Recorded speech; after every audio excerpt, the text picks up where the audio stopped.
নমস্কার বন্ধুরা, বিউটি রান্নাঘর 25-এ সবাইকে স্বাগত জানাই। আবারও চলে আসলাম একটা সুন্দর রেসিপি নিয়ে। ভিডিওটি স্কিপ না করে সম্পূর্ণ দেখতে থাকুন। রেসিপিটার জন্য এখানে আমি নিয়ে নিয়েছি পরিমাণ মতো জল, আর এখানে আমি অ্যাড করে দেবো একটি ডিম আর দুটো ছোট ছোট আলু। এগুলো আমি কেটে ধুয়ে পরিষ্কার করে নিয়েছিলাম, আর এগুলো আমি সেদ্ধ হতে দেবো। এগুলো সেদ্ধ হয়ে গিয়েছে, এবার এগুলো আমি তুলে নেব। এবার এই কড়াইতে আমি দিয়ে দেব পরিমাণ মতো ধনে, দিয়ে দেব গোটা জিরে, দিয়ে দেব একটি শুকনো লঙ্কা, আর এখানে আমি অ্যাড করে দেব গোটা গরম মশলা। এখানে দারচিনি, এলাচ আর লবঙ্গ আছে। এবার এই সমস্ত উপকরণ শুকনো খোলায় ভেজে নেব। এবার এখানে আমি এইটা ভাজা হয়ে গেলে তুলে নিয়ে একটা মশলা বানিয়ে নেব। এবার যে ডিমটা আমি সেদ্ধ করেছিলাম সেটা খোলা ছাড়িয়ে গ্রেট করে নেব। এভাবে ডিমটা আমার গ্রেট করা হয়ে গিয়েছে।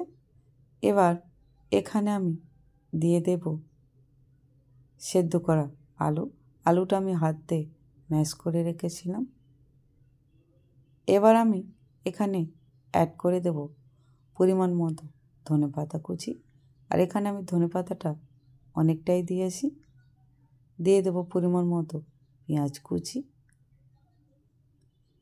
এবার এখানে দিয়ে দেব পরিমাণ মতো কাঁচা লঙ্কা কুচি। এখানে যে যেমন ঝাল খেতে ভালোবাসে সেই অনুযায়ী দেবেন। এবার এখানে দিয়ে দেব বাদাম। আমি দোকান থেকে বাদাম কিনে একটু আধ ভাঙা করে নিয়েছিলাম, সেটা এখানে অ্যাড করে দিলাম। এবার এখানে দিয়ে দেব মশলা। আমি যে মশলাটা ভেজেছিলাম সেটা গুঁড়ো করে এখানে দিয়ে দিলাম 1.5 চামচের মতো। আর এখানে আমি অ্যাড করে দেব 1 থেকে 2 চামচের মতো বেসন। দিয়ে দেব অল্প একটু হলুদের গুঁড়ো, আর সামান্য একটু তেল, আর স্বাদ মতো নুন দিয়ে খুব ভালো করে আমি মেখে নেব। যদি এটা মাখতে মনে হয় জলের প্রয়োজন আছে তাহলে জল দেবেন, আর জল না লাগলে দেবেন না। এটা আমার মাখা হয়ে গিয়েছে। এবার হাতে একটু তেল দিয়ে আমি এটা খুব ভালো করে সেঁকতে নেব। আর এটা যতটা পাতলা করে শেপ দেওয়া যায় ততটাই ভালো। এটা বেশি মোটা করতে যাবেন না, তাহলে ভেতরটা কাঁচা থেকে যাবে। চলে যাব নেক্সট স্টেপে। দিয়ে দেবো কড়াইতে পরিমাণ মতো সাদা তেল, আর এটা ভাজতে কিন্তু খুব বেশি তেল লাগবে না। এবার যেগুলো আমি বড়ার আকারে শেপ দিয়ে দিচ্ছি বা কাবাবের আকারে, সেগুলো এখানে অ্যাড করে দেব। আর আপনারা দেখতেই পাচ্ছেন বন্ধুরা, এটা আমি কতটা পাতলা করে রেখেছি। কিছুক্ষণ পরে এটা আমি উল্টে দেব। আর এটা ভাজার সময় গ্যাসের আঁচটা একদম লোতে রাখতে হবে।